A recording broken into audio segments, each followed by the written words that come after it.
हाँ चलो बच्चों, आज ये पार्ट 2 है। पार्ट 1 पढ़ा दिया गया था, ये पार्ट 2 है इसका।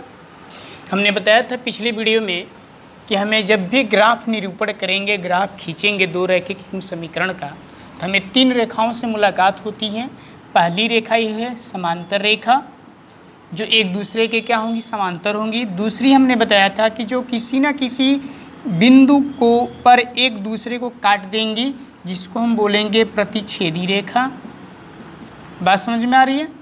ये और तीसरी बात मैंने ये बताया था कि जो रेखा है, इस रेखा के एक और रेखा ऊपर आ जाए, यानी पहली रेखा के ऊपर पहली और एक रेखा हो, दूसरी रेखा आ जाती है, तो इसको हम बोलते हैं समपाती। तो 3 चीज़ों के विषय में मैंने बताया था, 3 रेखाओं के विषय में। ये आपका क्या है, समांतर है, और दूसरा क्या है आपका प्रतिच्छेदी रेखा है, तीसरा क्या है, समपाती रेखा है। तो ये हमने बताया था कि ग्राफ कैसे खींचते हैं, और खींचते समय इन 3 रेखाओं से मुलाकात होगी, और इन्हीं मुलाकात के विषय में हमने बताना है आज कि क्या हो सकता है ऐसी रेखाओं से मुलाकात होगा। तो अगर समांतर होंगी तो क्या होगा, क्या उसे हम हल कर पाएंगे? प्रतिच्छेदी रेखा है तो इसके हल निकल पाएंगे, समपाती है तो उसके हल निकलेंगे तो कितने निकलेंगे? इन सभी चीज़ों के विषय में हमें क्या करना है, जानना है। तो आइए हम समझते हैं। देखिए यहाँ पे लिखा गया है, 2 आपको रैखिक युग्म समीकरण लिखे गए हैं। पहला है a1x + b1y + c1 = 0, ये पहला आपका समीकरण रहा।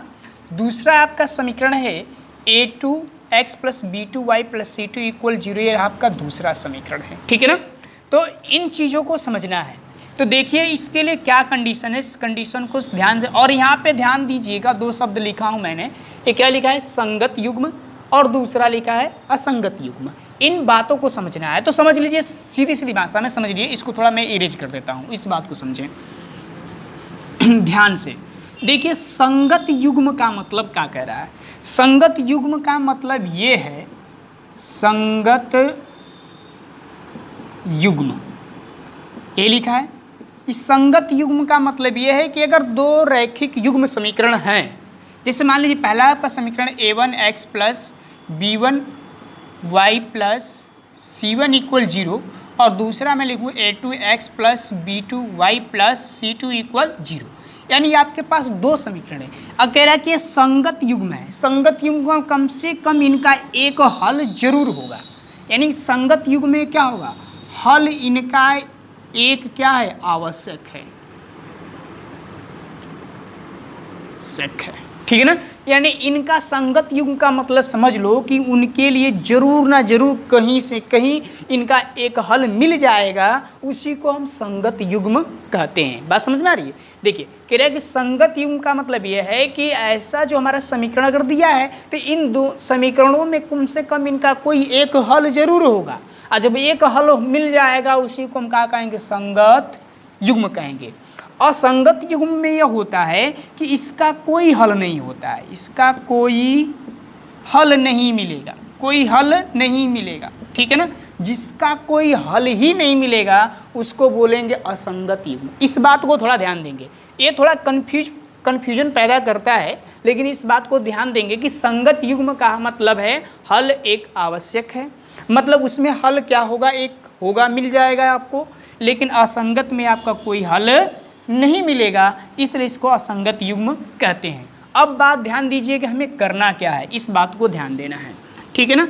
अब हम थोड़ा रेखाओं के विषय में समझ लें कि रेखाएं क्या हैं, रेखाओं क्या कह रही हैं। पहला अगर इसके हम लिखें कंडीशन को a1, अगर अनुपात लिखता हूँ मैं, ध्यान देंगे a1/a2 लिखूँ मैं, क्या लिखूँ, a1/a2, फर्स्ट कंडीशन ध्यान देंगे, a1/a2, और बराबर में लिख दूं कि b1/b2 नॉट इक्वल टू, ध्यान देंगे कह रहा है कि a1/a2 b1/b2 is not equal to b1/b2 लिख रहा है, a1/a2 not equal to b1/b2।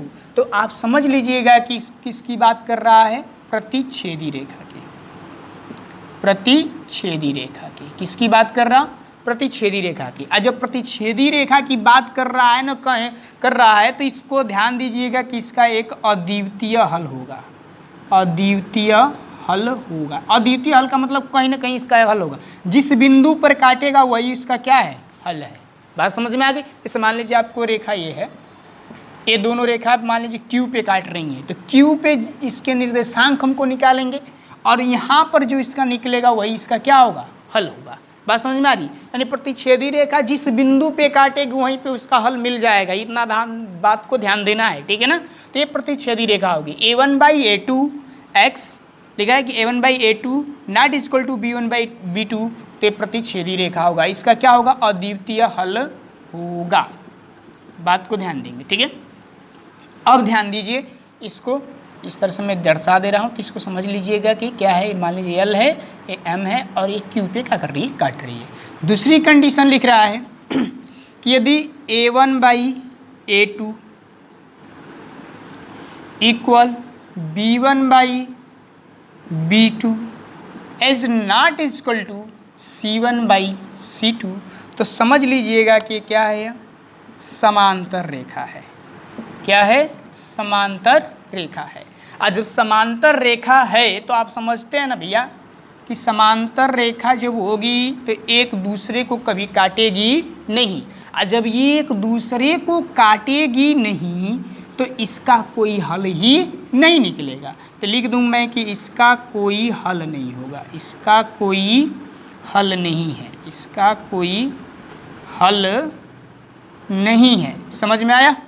क्या कह रहा है कि मान लीजिए समांतर रेखा है, तो भैया ये बताइए समांतर रेखा तो काटेगी कहाँ पे। अब हमको बात ये समझ में आ रही कि भैया जहाँ काटेगी वहीं हमको हल निकलना है इसका।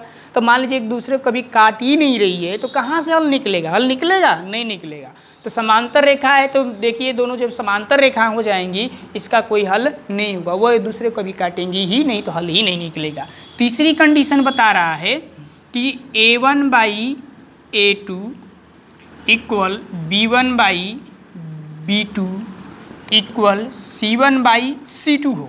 यानी तीनों कंडीशन ध्यान दीजिएगा कि ए इसमें गुणांक को समझिए कि a1 b1 c1 ये सभी गुणांक हैं। मतलब यहाँ पे ध्यान दीजिएगा x का गुणांक क्या है, a1 है, y का गुणांक क्या है, b1। ये a b c जो लिखा है आप पहले समझ गए अचर राशियाँ हैं। तो ये तीनों अचर राशियों का दोनों समीकरण का जो अनुपात बता रहा है a1/a2 equal b1/b2 equal c1/c2, ठीक है ना। a1/a2 equal b1/b2 equal c1/c2। यदि तीनों आपस में बराबर हो जाती हैं तो इसको हम बोलते हैं समपाती। क्या बोलते हैं, समपाती रेखा। और जब समपाती रेखा होगी तो ध्यान दीजिएगा कि एक रेखा के ऊपर होगी, और जब एक रेखा के ऊपर होगी तो कहीं ना कहीं इसको क्या करेगी, प्रतिच्छेद कर रही है। अब ऊपर आने का मतलब क्या हुआ, प्रतिच्छेद कर रही है, तो ऐसे ध्यान देंगे, ठीक ना, काट रही है तो इसके अनेक हल हो जाएंगे। क्या होंगे, अनेक हल होंगे, अनेक हल होगा। बात समझ में आ रही है। तो यह ध्यान देंगे कि जो देखिए यहाँ पे लिख रहे हैं पहला कंडीशन समझे कि a1/a2 not equal to b1/b2, यानी कह रहे प्रतिच्छेदी रेखा की बात कर रहा है। तो कम से कम कहीं ना कहीं एक बिंदु पर क्या करेंगी, काटेंगी, और जहाँ काटेंगी वहीं उसका क्या होगा, हल होगा। यानी प्रतिच्छेद बिंदु ही उसका क्या निकलेगा, हल निकलेगा। प्रतिच्छेद बिंदु पर हल होगा, ठीक है ना, इतना ध्यान देंगे।